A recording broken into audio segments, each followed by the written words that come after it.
অল্প কিছু মশলাতে আজকে গরুর মাংস রান্না করছি।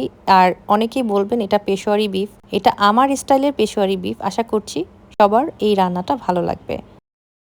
প্রথমেই একটা চুলাতে প্যান নিয়ে নিয়েছি। প্যানের ভেতরে পর্যাপ্ত পরিমাণ সয়াবিন তেল দিয়ে দিয়েছি। এর ভেতরে 2টো এলাচ মুখটা ফাটিয়ে নিয়েছি, আর 2টো লবঙ্গ, আর 2 টুকরোর মতো দারচিনি ভেঙে নিয়েছি, আর 2টো তেজপাতা। আর দিয়ে দিচ্ছি 1/4 কাপের মতন পেঁয়াজ কুচি। পেঁয়াজটাকে একটু বাদামি কালার করে ভেজে নেব।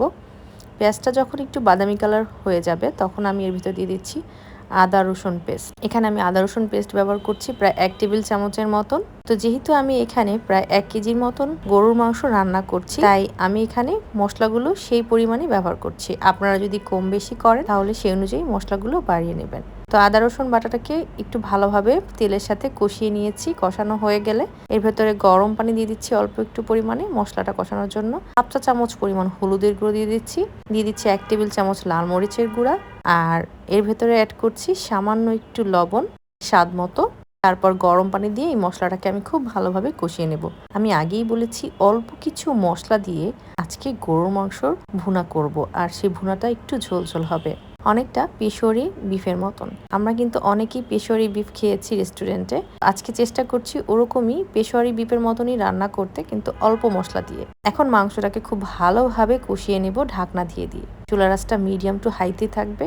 মাংসের পানিটা যখন একদম টেনে আসবে এবং মশলাগুলো একদম গা মাখা হয়ে আসবে, মাংসটাও ঢেকে ঢেকে আমি 3-4 বারের মতো এটাকে নেড়ে চেড়ে কষিয়ে নিয়েছি। এখন এর ভেতরে দিয়ে দিয়েছি 1টার মতন আলু কিউব করে কেটে। তারপর আলুটাকে ভালোভাবে কষিয়ে নিয়ে পর্যাপ্ত পরিমাণ গরম পানি দিয়ে মাংসটাকে আমি সিদ্ধ করে নিয়েছি। তো ঝোলটা আমি এতটুকুই রাখবো। মাংসটা সিদ্ধ হয়ে গিয়েছে প্রায়। এর ভেতর দিয়ে দিচ্ছি 1/2 চা চামচ পরিমাণ গরম মশলার গুঁড়া। এই অল্প কিছু মশলা দিয়েই আজকের এই অসাধারণ গরুর মাংস রান্নাটা হবে, যেটা খেতে দারুণ লাগবে। এর ভিতরে দিয়ে দিচ্ছি আস্ত কাঁচামরিচ 4 টুকরোর মতন। তারপর আবারও আমি খুব ভালোভাবে মিশিয়ে নিচ্ছি। এখন ঝোলটাকে আমি আরেকটু কমিয়ে নিচ্ছি। মাংসটা কিন্তু অলরেডি আমার সিদ্ধ হয়ে গিয়েছে। তো আপনাদের সামনে একটু এর মাংসটার কতটুকু সিদ্ধ হয়েছে সেটা আপনাদেরকে দেখাচ্ছি। আর অল্প কিছু মশলাতেই কিন্তু এভাবে গরুর মাংস রান্না করলে খেতে খুবই ভালো লাগে। গরুর মাংসের যে অথেন্টিক একটা টেস্ট সেটা আপনারা পাবেন। অতিরিক্ত মশলা ব্যবহার করলে কিন্তু গরুর মাংসটার টেস্টটা আপনারা পাবেন না। দেখুন কতটা সুন্দরভাবে মাংসটা সিদ্ধ হয়েছে। চামচ দিয়ে একটুখানি ভেঙে দেওয়াতে দেখুন কি সুন্দর সিদ্ধ হয়েছে, আর খেতে কিন্তু দারুণ লাগে। এভাবে পেশোয়ারি বিফ আপনারা রান্না করতে পারেন। এটা হচ্ছে আমার স্টাইলের পেশোয়ারি বিফ। আমি কোনো রেস্টুরেন্টকে ফলো করছি না।